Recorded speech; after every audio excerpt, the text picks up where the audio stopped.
Welcome back guys. আজকে থেকে আমরা নতুন একটি সিরিজ তৈরি করতে যাচ্ছি, যে সিরিজটির নাম হচ্ছে ডিজাইন প্যাটার্ন। যারা হচ্ছে অবজেক্ট ওরিয়েন্টেড প্রোগ্রামিং করেন তাদের ক্ষেত্রে হচ্ছে এই ডিজাইন প্যাটার্নটা অনেক ইম্পর্টেন্ট হবে। আর যারা হচ্ছে ডেভেলপমেন্টে ঢুকবেন, হ্যাঁ, যেমন হচ্ছে জাভাতে ডেভেলপ করেন অথবা যে কোনো অবজেক্ট ওরিয়েন্টেড দিয়ে আপনি কোনো একটা ফ্রেমওয়ার্কে কাজ করবেন, তাদের ক্ষেত্রেও এই ডিজাইন প্যাটার্নের যে কনসেপ্টটা সেটা অনেক ইম্পর্টেন্ট হবে।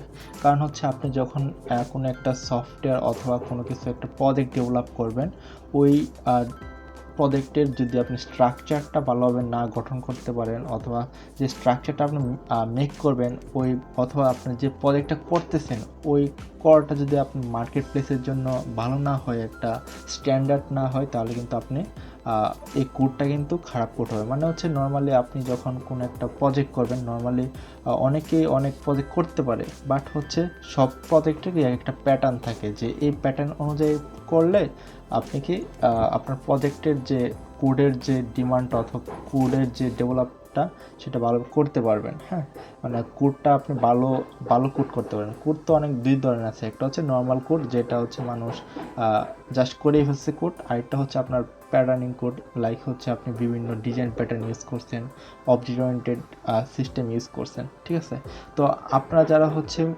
অবজেক্ট ওরিয়েন্টেড প্রোগ্রামার হন আর ডেভেলপার হন, সমস্যা নাই, এই যে ডিজাইন প্যাটার্নটা এটা আপনাদের প্রত্যেকের ক্ষেত্রে জরুরি, কারণ এটা হচ্ছে কি required, okay, as a good developer or good programmer. Okay, so আমরা এই অবজেক্ট ওরিয়েন্টেড আমাদের ডিজাইন প্যাটার্নিং যে কী শিখবো সেটা হচ্ছে আমরা এখানে একটু দেখে নিব।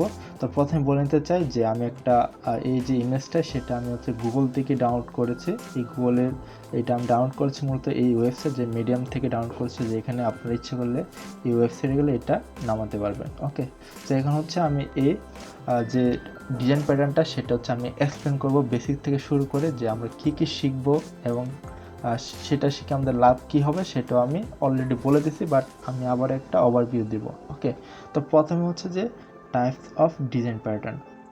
তো বেসিক্যালি হচ্ছে 3 টাইপস অফ ডিজাইন প্যাটার্ন, যে একটার মধ্যে একটা হচ্ছে ক্রিয়েশনাল, স্ট্রাকচারাল অ্যান্ড বিহেভিয়ারাল।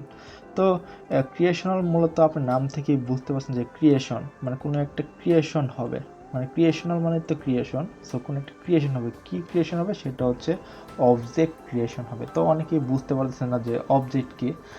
আশা করি আপনারা যারা হচ্ছে এই ডিজাইন প্যাটার্নটা শিখতে আসবেন তারা অবশ্যই ক্লাস অবজেক্ট শিখে আসবেন, আদারওয়াইজ কিন্তু একটু প্রবলেম হবে। বাট আমি ট্রাই করব যারা মানে ক্লাস সম্বন্ধে জানেন বাট অবজেক্ট সম্বন্ধে জানেন না, তাদের ক্ষেত্রে যাতে এই সিরিজটা হেল্পফুল হয় সেটা আমি লক্ষ্য রাখবো। বাট আমার সাজেশন হচ্ছে আপনারা এই ডিজাইন প্যাটার্ন সিরিজটি শেষ করার আগে অবশ্যই আগের যে রিকোয়ার্ডগুলো আছে, লাইক জাভা কীভাবে একটা অবজেক্ট ডিক্লেয়ার করা হয়, কনস্ট্রাক্টর ক্রিয়েট করে, এইগুলো আপনি নর্মালগুলো শিখে আসতে হবে, তাহলে কি এই সিরিজটা আপনি খুব সহজে বুঝতে পারবেন।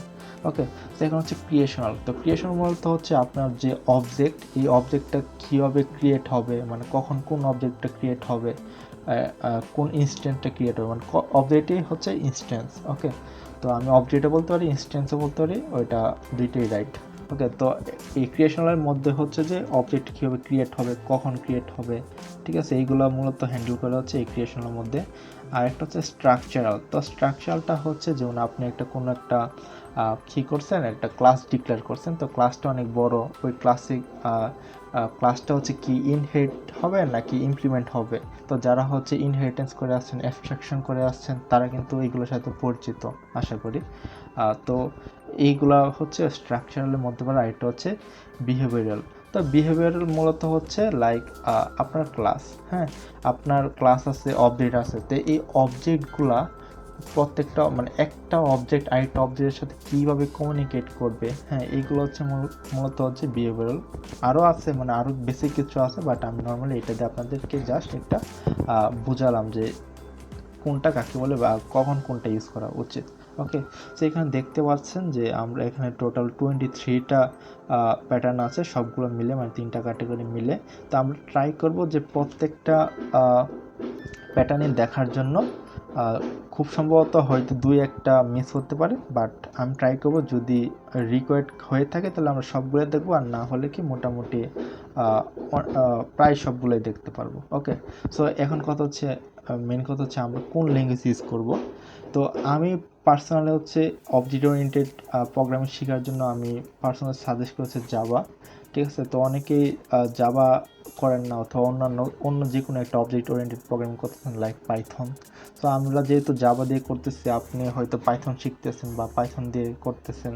তো আমার কথা হচ্ছে আমরা জাভা দিয়ে করি আর পাইথন দিয়ে করি, মূলত আমাদের ওয়ে কিন্তু সেম। ঠিক আছে, যেমন হচ্ছে আমরা জাভার ক্ষেত্রে কোনো এরে ইউজ করে করলাম, আপনি সেটা পাইথনের ক্ষেত্রে লিস্ট ইউজ করতে পারেন, ডিকশনারি ইউজ করতে পারেন, সেট ইউজ করতে পারেন। ঠিক আছে, ওইগুলো ইউজ করে করতে পারেন, কিন্তু ওয়ে কিন্তু সেমই। আপনি পাইথন ভালো পড়েন, তাহলে আমি জাভাতে যা লিখলাম আমি তো তা বলে বলে লিখবো, তাই না? যে আমি এখন একটা ক্লাস ডিক্লেয়ার করছি, এখানে কিছু প্রপার্টিস নিলাম, আপনিও ওই রকমভাবে প্রপার্টিস নিতে পারবেন। সো আমি আমার কাজের সুবিধার্থে জাভাটা ইউজ করতেছি। আপনি যদি অন্যান্য ল্যাঙ্গুয়েজ শিখে থাকেন, মানে অবজেক্ট ওরিয়েন্টেড অন্য যে কোনো ল্যাঙ্গুয়েজ হোক, সমস্যা নেই, আপনি এটা ফলো করতে পারবেন। ওকে, সো এটা হচ্ছে মূলত হচ্ছে আমাদের যে ডিজাইন প্যাটার্ন, ওই ডিজাইন প্যাটার্ন নিয়ে কথা বললাম। এখন হচ্ছে ডিজাইন প্যাটার্ন শিখে আমাদের লাভটা কি সেটা আমি অলরেডি বলে দিছি, কিন্তু আবারও একটা কথা বলছি, সেটা হচ্ছে আপনারা যে ফিউচার যে প্রজেক্টগুলো করবেন অথবা মার্কেট প্লেসে কাজ করবেন, তখন কিন্তু আমাদের এই যে ডিজাইন প্যাটার্ন আছে, এই ডিজাইন প্যাটার্নগুলো কাজে লাগবে। কারণ আপনি তখন কিন্তু এই ডিজাইন প্যাটার্নগুলো অ্যাপ্লাই করে আপনার প্রজেক্টগুলো কমপ্লিট করতে হবে। কারণ বিভিন্ন কোম্পানি বিভিন্ন ধরনের ডিজাইন প্যাটার্ন ফলো করে কাজ করে থাকে। তো আপনি যে কোম্পানিতে জয়েন দেবেন, ওই কোম্পানিটা ওই ডিজাইন প্যাটার্ন ফলো করে হচ্ছে এমপ্লয়িজগুলো কাজ করবে। ঠিক আছে, তো এই হচ্ছে আমাদের এই সিরিজের, মানে ডিজাইন প্যাটার্ন সিরিজের ওভারভিউ। সো এই টিউটোরিয়ালে আমি আর বেশি কিছু বলবো না, এখানে জাস্ট এই টিউটোরিয়ালে জাস্ট আপনারা বুঝতে পারছেন যে টাইপস অফ ডিজাইন প্যাটার্ন এবং ডিজাইন প্যাটার্ন কেন শিখবো এবং কোন ল্যাঙ্গুয়েজটা ইউজ করব, এবং আমাদের যে ডিজাইন প্যাটার্নগুলো আছে সেইগুলোর মধ্যে কোনটা কী আছে। ওকে, তো thank you so much for watching this tutorial. দেখা হবে নেক্সট টিউটোরিয়ালে, সেই পর্যন্ত সবাই ভালো থাকবেন, ধন্যবাদ।